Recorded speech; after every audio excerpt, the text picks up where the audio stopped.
What's up guys? Did you know na nag-start yung Teddy Berms last August?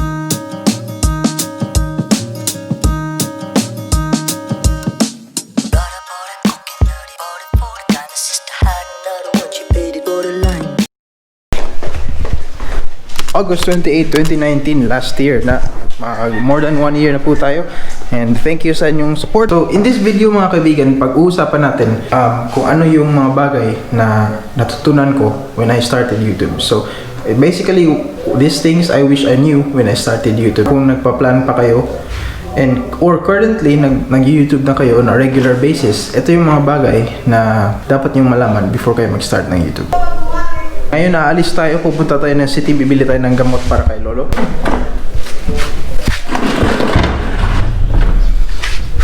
So kailangan miyan gawin kasi hindi siya nalalak, so hinihila namin yung chair.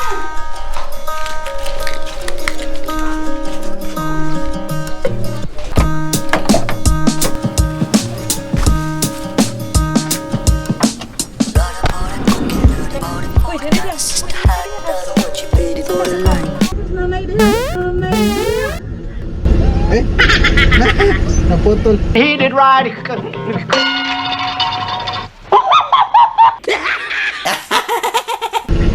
Kodit lang.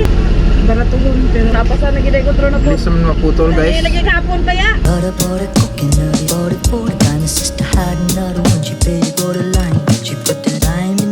May kinukuha din si mama dun sa barangay. Number 1 na natutunan ko sa paggawa ng in doing YouTube that I wish I knew. May dalawang reason kung ba't mag-YouTube ka. So dapat malaman mo muna yung reason. Pinakauna is they do YouTube para sa business. Yung pinaka-goal nila is to earn money.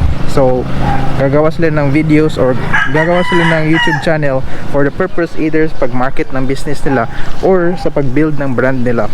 Alright, put the money in the bag. Put it in. You're facing the wrong way, sir. Alright, give me the money. Ago. So number 2 naman na reason mga kaibigan kung bakit mag-YouTube ka is for journal purposes, yung mga for journal purposes mga kaibigan. So ibig sabihin mga pang personal, pang memories, o gusto mo mapanood yung mga videos mo last year or last month or nung gumala kayo. Kung gusto niyo mag-grow ng mabilis yung YouTube channel niyo, may tinatawag akong ito lang tawag ko ha. May mga videos na tinatawag na for the views. So you purposely made it para mag-go viral. You purposely made it para mag-click yung mga manonood nyo. And you purposely made it parang clickbait, mga ganyan na videos. May videos naman na wala kang pakialam kung may manood or hindi. Ang importante is yung mga mahal mo sa buhay ay they can watch it anytime they want. Wala akong masyadong pakialam sa for the views na video. Minsan lang ako gumagawa ng mga video na for the views. Example ng mga for the views na video is kagaya nung Sniper 150 na review. Ayan. Currently has 17k. The moment pa lang na ginagawa ko na yan na vlog, alam ko na marami talagang mga views yan. Kasi marami kasi nagsa-search ng mga motor na video, marami nagsa-search ng mga review. So habang ginagawa ko yan, I already knew na marami talagang views yan. May mga video din ako mga kaibigan na I know na wala naman masyadong magki-click. Kagaya ng mga video na mapasyal lang kami, o mga video na walang kwenta yung title. But I always make sure na maganda yung story. Now she drank 'em full up, she put the lime in the coke. And now she drank 'em up, she put the lime in the coke. And now she drank 'em full up, she put the lime in the coke. And now she called it Dotty Coconut Starter. Ain't there nothing I can take a set starter. Leave his belly, leave his big a set starter. Ain't there nothing I can take a set starter. Leave his belly, leave his big a set.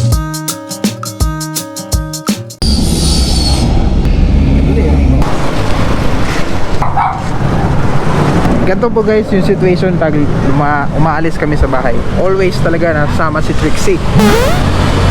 Yung problema lang ni Trixie is pag wala si mama, pag pumupunta siya sa loob or bumibili siya ng something, as long as wala si mama, maingay si Trixie.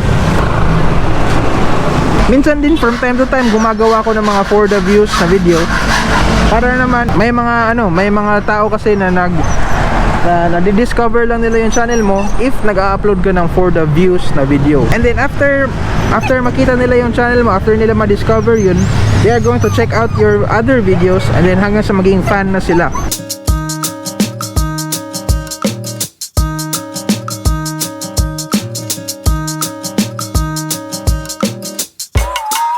Yung next naman na tip guys na I can share to you, you should know before starting YouTube, is you need to upload on a regular basis.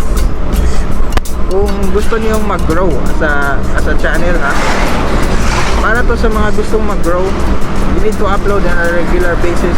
So if kung nag-upload kayo guys ng weekly, i-goal niyo na at least once a week mag-upload kayo ng video. And tanong problema, what if may mga weeks na hindi ka na nagba-vlog or wala kang ganang mag-vlog? So dyan papasok yung mga reserva na vlogs nyo. So wag nyo i-upload lahat all in one kung alam nyo na sa next week wala kayong i-upload. So for example, if this week marami kang videos, let's say 3 yung ma-upload mo, and then alam mo na next week is wala kang ma-upload, eh pwede kang mag-reserva. Reserva mo yung isa, and then i-post mo na siya sa susunod na linggo. Moments later. Take out lang mo, ma'am. Dine in. Sana i-iro. Kailangan mo siomay na. Kailangan ka pa ni siomay. Ang saan yung ibabaw, be? Sure, might. Another tip naman mga kaibigan, pag nag-start na kayo mag-YouTube is huwag kayo mahiya na i-market siya. Market siya sa Facebook, sa Instagram, or i-share niyo siya sa mga friends niyo. Darating yung time talaga na hindi muna kailangan mag-market ng very hard kasi kusa na manonood yung mga subscribers sa'yo. Pero if you're starting out, then you need to let go of the ego na di ako mag-market kasi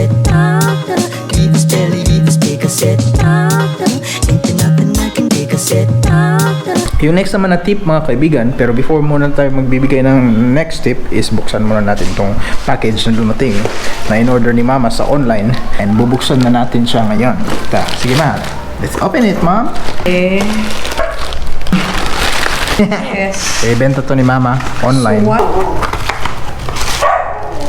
Nice.